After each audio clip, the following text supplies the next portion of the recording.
कृष्ण हरे हरे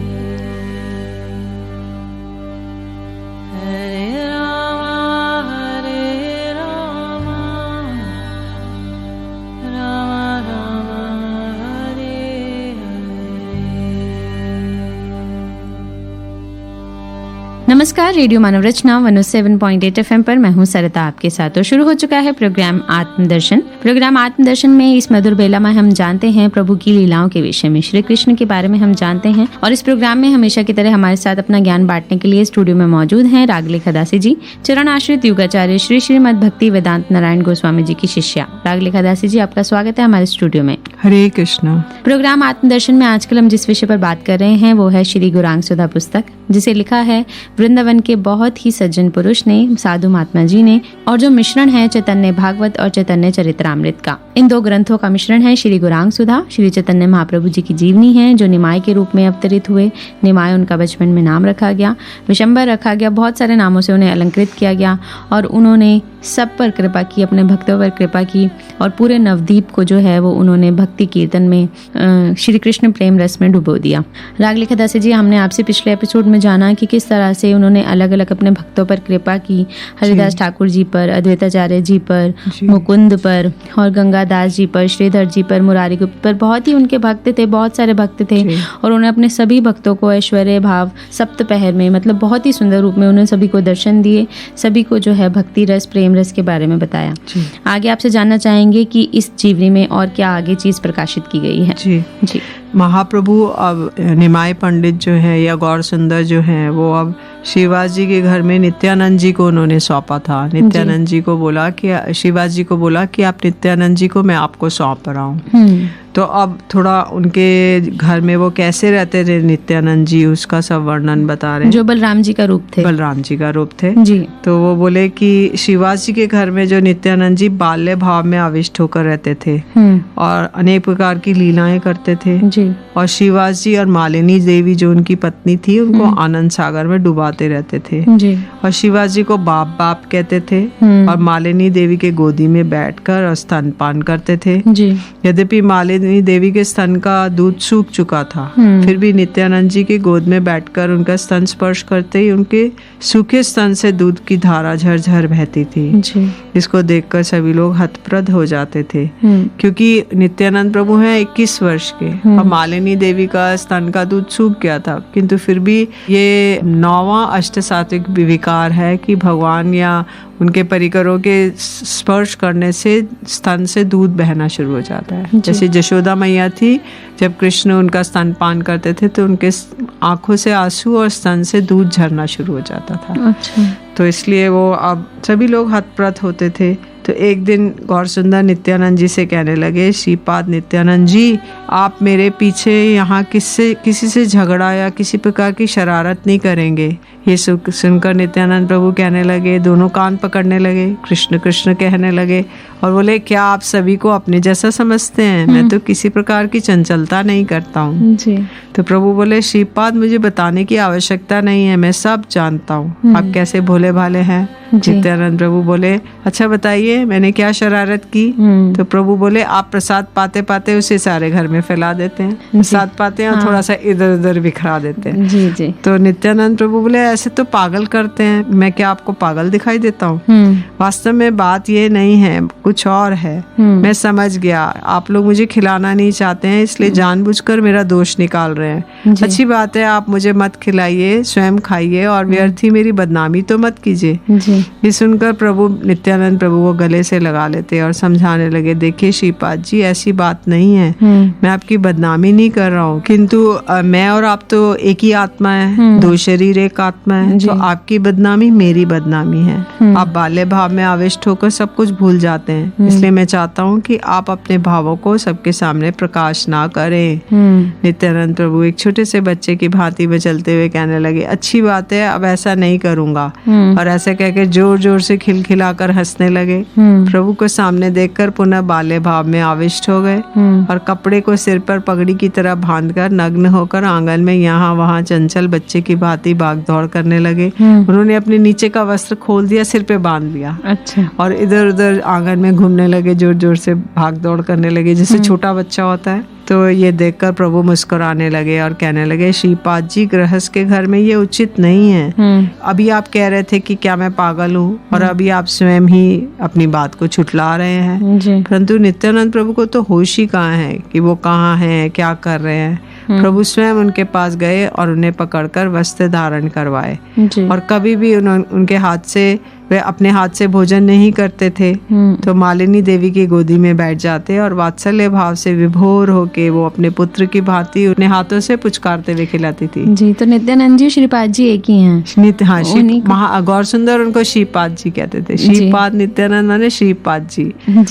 तो एक दिन आंगन में रखी हुई एक पीतल की कटोरी थी, श्रीवास जी के पूजा करने की कटोरी थी, घी की कटोरी थी जिसमें बत्ती जलाते थे जी। तो वो कोई एक कौवा उठा के ले गया। अच्छा। और अपनी चोंच में लेके उड़ गया। उड़ते उड़ते आंखों से ओझल हो गया। मालिनी देवी को बड़ा दुख हुआ क्योंकि वो कटोरी कृष्ण के लिए भोग में रखती थी जी। उसी समय कौवा दोबारा आया और उसकी चोंच पे कटोरी नहीं थी। अच्छा। अब ये देखकर वो तो मालिनी देवी भयभीत होकर रोने लगी, क्योंकि वे जानती थी कि अभी पंडित जी आएंगे श्रीवास जी, और उन्हें पता चल गया कौवा भोग की कटोरी ले गया तो इतना बिगड़ेंगे। अच्छा। तो उसी समय नित्यानंद प्रभु वहाँ आ गए।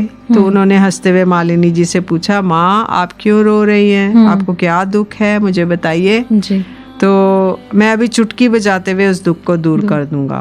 मालिनी देवी बोली, पुत्र, ये कौवा जो है ये भोग की कटोरी ले गया भगवान की, और अब मैं उसे पता नहीं कहाँ फेंक आया, मालूम नहीं। ये सुनकर नित्यानंद प्रभु बोले, माँ आप चिंता ना करें, मैं अभी कटोरी वापस मंगाता हूँ। ऐसा कह के वो कौवे से बोलने लगे, अरे कौवे, तू जल्दी से भगवान के भोग की कटोरी ले आ। नित्यानंद प्रभु समस्त जीवों के हृदय में परमात्मा रूप में विराजमान है, अतः कोई उनके बात ना माने ऐसा तो हो ही नहीं सकता। इसलिए कौवा भी प्रभु का आदेश पाकर उड़ गया, और थोड़ी देर बाद जब आया तो उसकी चोंच पे कटोरी थी। उसने उस कटोरी को मालिनी देवी के सामने रख दिया जी। मालिनी देवी के आनंद की सीमा ना रही। वह नित्यानंद प्रभु की स्तुति करते हुए कहने लगी, आप तो गुरु जी की प्रसन्नता के लिए उनके मरे हुए पुत्र को हिमालय से वापस ले आए थे, तो आप इस कौवे से जो आपने जो कटोरी वापस ले ली, तो इसमें कोई बड़ी बात नहीं है। अच्छा। तो जब कृष्ण बलराम थे तो उनके गुरु जी के यहाँ सांदीपनी मुनि के यहाँ गए वो शिक्षा ग्रहण करने जी।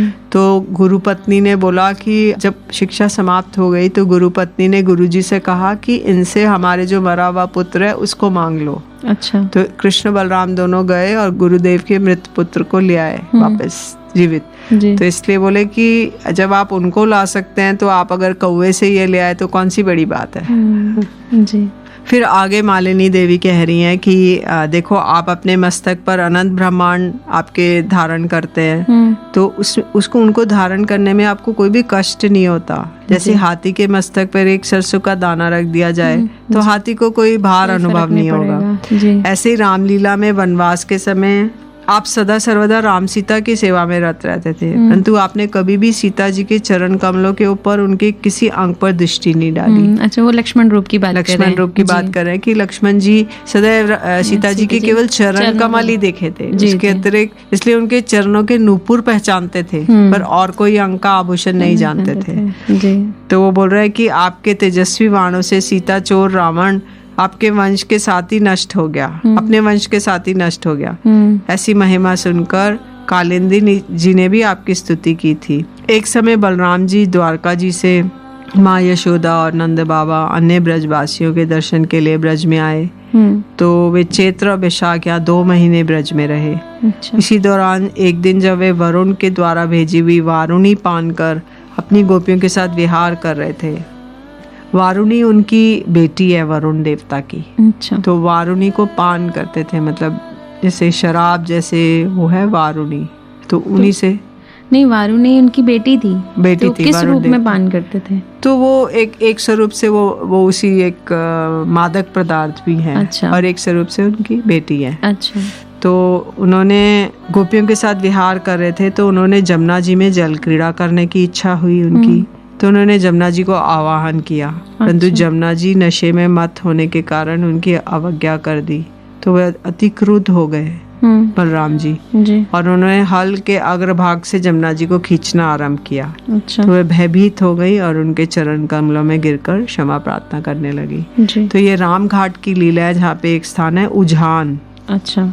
तो वहां से जमुना जी को उन्होंने उल्टा खींचा। तो इसमें जो है बलराम जी की महिमा का गुणगान किया जा रहा है कि वो भी कितने बलशाली थे। उनके भी उन्होंने चाहे लक्ष्मण रूप में जन्म लिया, चाहे बलराम रूप में, चाहे नित्यानंद के रूप में, नित्यानंद जी के रूप में आए, तो हर रूप में उन्होंने अपनी लीलाएं की। जी, बहुत सुंदर। रेडियो मानव रचना 107.8 FM पर मैं हूँ सरिता आपके साथ और प्रोग्राम आत्मदर्शन में राग लेखा दासी जी से जान रहे हैं श्री चैतन्य महाप्रभु की जीवनी और बहुत सारी लीलाओं का वर्णन अभी राग लेखा दासी जी ने किया कि किस तरह से नित्यानंद जी जो हैं वो श्रीनिवास जी के घर पर लीलाएं करते हैं और मालिनी जी को मां स्वरूप मानते हैं, और उनके साथ भी बहुत सारी लीलाओं का वर्णन हमें राग लेखा दासी जी ने अभी बताया।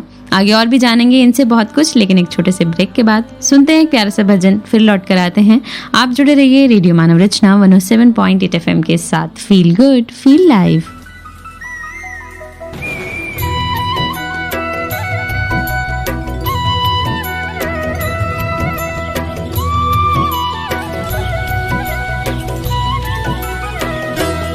राधे झूलन पधारो झुक आए बदरा। राधे झूलन पधारो झुक आए बदरा। राधे झूलन पधारो झुक आए बदरा। राधे झूलन पधारो झुक आए बदरा। झुक आए बदरा फिर आए बदरा। झुक आए बदरा गिर आए बदरा। राधे झूलन पधारो झुक आए बदरा। राधे झूलन पधारो झुक आए बदरा।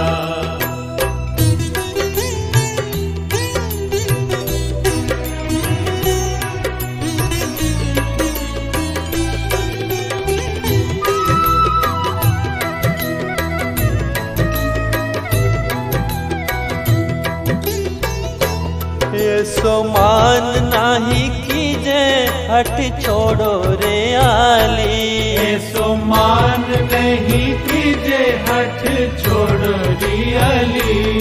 तुम तो परम सयानी वृषभान की लाली। तुम तो परम सयानी वृषभान की लाली। राधे झूलन पधारो झुक आए बदरा। राधे झूलन पधारो झुक आए बदरा।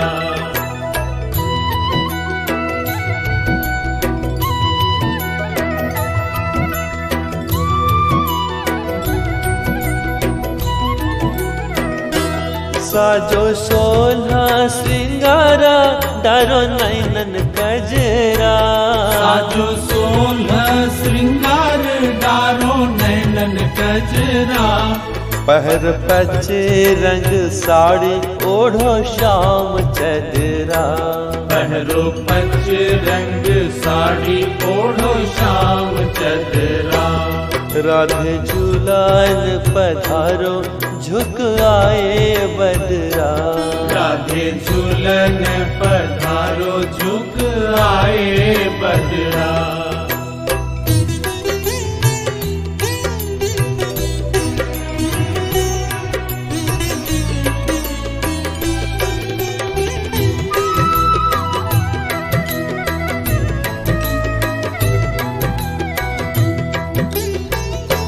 तेरो रस का प्रीतम मग जो हत खड़ो। तेरो रसिक प्रीतम मग जो हत खड़ो। राधे जहाँ पग धरो श्याम नैना धरो। राधे जहाँ पग धरो श्याम नैना धरो। राधे झूलन पधारो झुक आए बदरा। राधे झूलन पधारो झुक आए बदरा।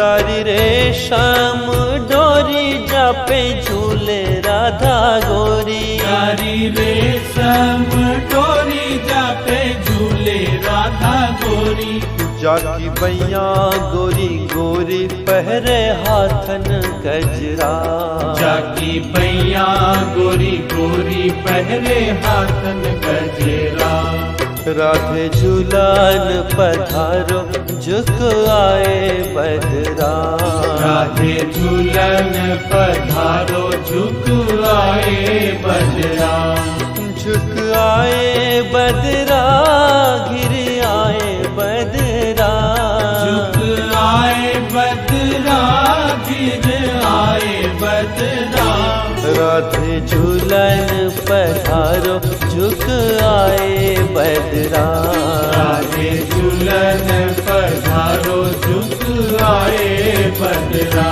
राधे झूलन पधारो झुकी आए बदरा, राधे झूलन पधारो झुक आए बदरा, राधे झूलन पधारो झुक आए बदरा, राधे झूलन पधारो झुक आए बदरा। Hare Krishna,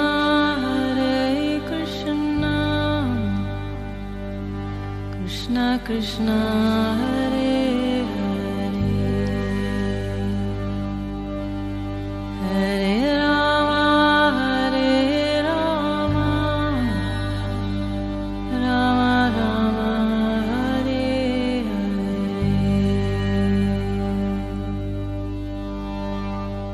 स्वागत है आप सभी का एक बार फिर रेडियो मानव रचना 107.8 FM पर। मैं हूं सरिता आपके साथ और प्रोग्राम चल रहा है आत्मदर्शन। रागलेखा दासी जी से जान रहे हैं श्री गौरांग सुधा पुस्तक के विषय में, जो श्री चैतन्य महाप्रभु की जीवनी है। और अभी हमने जाना इनसे कि किस तरह से नित्यानंद जी यानी कि जो बलराम का रूप थे वो कैसी कैसी क्रीड़ाएं करते थे, और मालिनी जी के साथ और श्रीनिवास जी के साथ भी वो बहुत प्रेम पूर्वक उन्होंने अपना समय व्यतीत किया उनके घर पर। आगे जानते हैं रागलेखा दासी जी से अब कौन सी क्रिया यहाँ पर उनकी कौन सी लीला जो है प्रकाशित की गई है। एक दिन गौर सुंदर लक्ष्मी जी के साथ आनंद से विराजमान थे, लक्ष्मी प्रिया जी के साथ। तो वो आनंद से मुस्कुराते हुए उन्हें पान तैयार कर प्रदान कर रही थी, तांबुल। प्रभु जी भी बहुत प्रेम से हंसते हंसते तांबुल ग्रहण कर रहे थे। उसी समय घर के भीतर सची माता इस दृश्य को देखकर आनंद समुद्र में गोते खाने लगे। उनकी इच्छा होती थी कि उनके पुत्र पुत्रवधू एक साथ बैठे, और इसलिए प्रभु की भी माता की इच्छा जानकर ऐसी लीला कर रहे थे जी। और उसी समय बाल्यावस्था में नंग धड़ंग नित्यानंद प्रभु आनंद विवल होकर दौड़ते दौड़ते आए और प्रभु के सामने खड़े हो गए। नंग धड़ंग आते थे क्योंकि उन्हें तो कोई लज्जा नहीं थी, वो सोचते थे मैं छोटा बालक हूँ, इसलिए अपने कपड़े भी खोल देते थे। तो अब विष्णु प्रिया जी तो लज्जा के मारे दौड़कर अंदर भाग गई और प्रभु बोले, श्रीपाद जी आप नंगे क्यों हो गए? नित्यानंद प्रभु बोले हाँ हाँ। प्रभु बोले आप वस्त्र धारण कीजिए। नित्यानंद प्रभु बोले मैं जा रहा हूँ। मतलब वो कुछ बोल रहे हैं, वो कुछ सुन रहे हैं, दोनों का कोऑर्डिनेशन नहीं है, इनकोहेरेंट टॉक। तो प्रभु बोले आप ऐसा क्यों करते हैं? नित्यानंद प्रभु बोले मैं और नहीं खा सकता। प्रभु मुस्कुराते हुए कहने लगे, श्रीपाद मैं आपसे पूछ कुछ रहा हूँ और आप उत्तर कुछ और दे रहे हैं, ऐसा क्यों? नित्यानंद प्रभु क्रोधित होके बोले हाँ हाँ मैं वहाँ 10 बार गया था, इसमें मेरा क्या दोष हो गया? जी। प्रभु बोले, श्रीपाद आप कृपा करके वस्त्र धारण कीजिए। नित्यानंद प्रभु कहने लगे मैं भोजन करूंगा। ऐसा कहकर आंगन में यहाँ वहाँ दौड़ने लगे। जी। अब अपने प्राणनाथ को अपने सामने देखकर नित्यानंद प्रभु को होश भी नहीं था, और प्रभु कह रहे हैं, वे कुछ कह रहे हैं, वे कुछ सुन रहे हैं। जी। इसी प्रकार भाव में आविष्ट होकर प्रभु विशंबर उठे और उन्होंने नित्यानंद प्रभु को पकड़कर स्वयं कपड़े पहनाए। अंदर से देख रही सची माता मुस्कुराने लगी। और नित्यानंद जी के विषय में ऐसी घटनाएं वे प्राय सुनती थी, परंतु कभी कभी उन्हें देखने का मौका भी मिल जाता था। जी। और नित्यानंद जी को अपना पुत्र ही मानती थी और प्रभु विशंबर के समान ही स्नेह करती थी। तो कुछ देर बाद नित्यानंद जी का आवेश दूर हुआ और उन्होंने लज्जित होकर कपड़े पहन लिए। जी। उसी समय सच्ची मैया 5 संदेश लेकर आई। संदेश एक बंगाल की मिठाई है जी, जो दूध से बनाई जाती है। जी। उसमें तरह तरह की शेप दी जाती है। जी। संदेश खिला रही थी और मैया ने उनको 5 मिठाइयाँ लाके दी, 5 पीस संदेश। अच्छा। तो वो बहुत स्नेह से नित्यानंद प्रभु को खाने के लिए दिए। तो 5 मिठाई पाकर नित्यानंद जी ने 1 मिठाई तो खा ली और बाकी 4 मिठाइयाँ दूर फेंक दी, इधर उधर। तो उसको देखकर मैया हाय हाय करने लगी, कहने लगी नित्यानंद तुमने ये क्या किया, मैंने खाने के लिए मिठाइयाँ दी और तुमने फेंक दी जी। तो नित्यानंद प्रभु कह रहे हैं तो आपने एक साथ क्यों दी? तो मैया कह रही है अब तो घर में एक भी मिठाई नहीं है, अब तुम क्या खाओगे? तो नित्यानंद प्रभु खिलखिलाकर हंसते हुए कहने लगे मैया आप घर के अंदर जाके देखिए, कुछ ना कुछ अवश्य होगा। ये सुनकर सची मैया जब घर के भीतर गई तो दंग रह गई। वे चारों मिठाइयाँ जिन्हें नित्यानंद प्रभु ने बाहर फेंक दिया था घर में पड़ी हुई थी भीतर। उसे देखकर वह विचार करने लगी कि ये मिठाइयाँ तो बाहर कहीं फेंकी परंतु घर में कैसे आई। इसी उधेड़ बुन में उन्होंने नीचे से मिठाइयाँ उठाई और मिट्टी साफ करके प्रसन्न होकर जब वे उन मिठाइयों को नित्यानंद प्रभु को देने लगी तो उन्होंने देखा नित्यानंद प्रभु मिठाई खा रहे हैं। पहले से ही खा रहे हैं वो 4। तब उन्होंने आश्चर्यचकित होकर बोला पुत्र ये तुम्हें ये मिठाइयाँ किसने दी? नित्यानंद प्रभु मुस्कुराते हुए बोले जब मैंने आपको आपके द्वारा प्रेम पूर्वक दी गई मिठाइयाँ फेंक दी थी तो आपको बहुत दुख हुआ, इसलिए मैंने उन्हें खोज कर ले आया। ऐसे आश्चर्यजनक घटना को देखकर सची माता कहने लगी नित्यानंद तुम कौन हो? ऐसा प्रतीत होता है तुम भगवान हो और मुझे ठग रहे हो। ये सुनकर नित्यानंद प्रभु आविष्ट हो जाते और सची मैया के चरणों को पकड़ने के लिए गए और मैया वहाँ से भाग गई। जी, रेडियो मानव रचना 107.8 FM पर जान रहे हैं श्री गौरांग सुधा में प्रभु की लीलाओं को, और किस तरह से अभी जाना कि नित्यानंद जी हैं वो सची माता जी के साथ भी लीलाएं कर रहे हैं, उनको भी बहुत ऐसी लीलाएं करके बता रहे हैं जिससे वो एकदम ही आश्चर्यचकित रह जाती हैं कि आखिरकार ये कौन है। लेकिन वो समझ नहीं पा रही हैं कि बलराम के रूप में जो आए हुए हैं नित्यानंद जी हैं और ये भी प्रभु का ही रूप है और प्रभु के साथ ही उन्होंने लीलाएं की हैं बहुत सारी, और सची माता जी भी हैरान हो जाती हैं।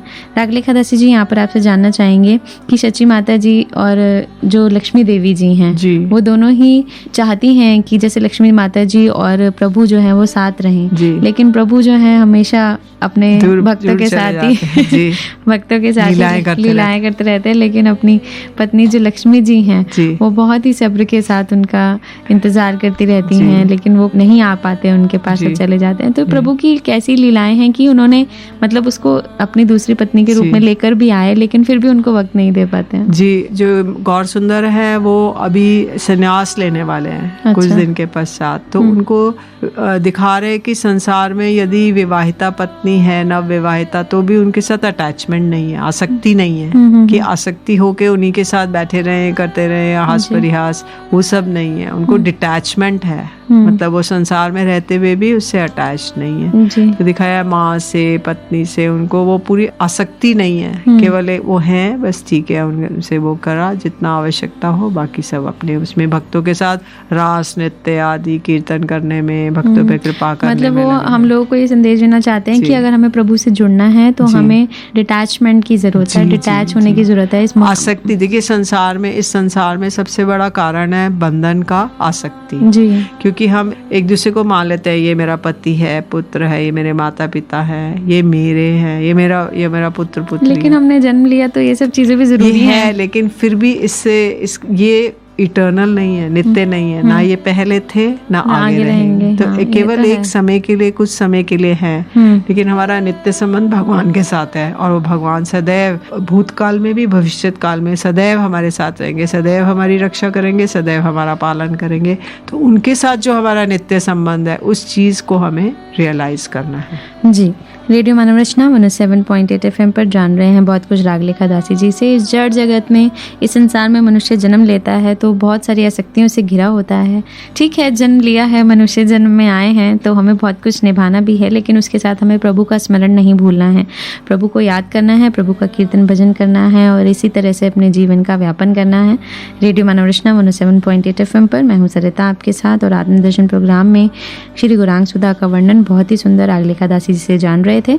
आगे और भी जानेंगे, लेकिन अपने अगले एपिसोड में, क्योंकि अभी वक्त तो चला है हमारे यहाँ से जाने का, आपसे इजाज़त लेने का। अगर आप भी कुछ कहना चाहते हैं इस प्रोग्राम के विषय में, आपकी कोई राय है तो आप हमें SMS कर सकते हैं 8010781078 पर। रागलेखा दासी जी, आपका बहुत बहुत शुक्रिया हमारे स्टूडियो में आने के लिए और इतनी लीलाओं का सुंदर वर्णन करने के लिए आपका बहुत बहुत धन्यवाद। हरे कृष्ण। अगले एपिसोड में फिर मुलाकात होगी रागलेखा दासी जी से। जानेंगे बहुत कुछ श्री गौरांग सुधा के विषय में कि किस तरह की लीलाएं और प्रभु ने की हैं, लेकिन अपने अगले एपिसोड में। अभी के लिए मुझे दीजिए इजाजत और सुनते रहिए रेडियो मानव रचना 107.8 FM पर आने वाले और भी प्रोग्राम्स को। Feel good, feel live.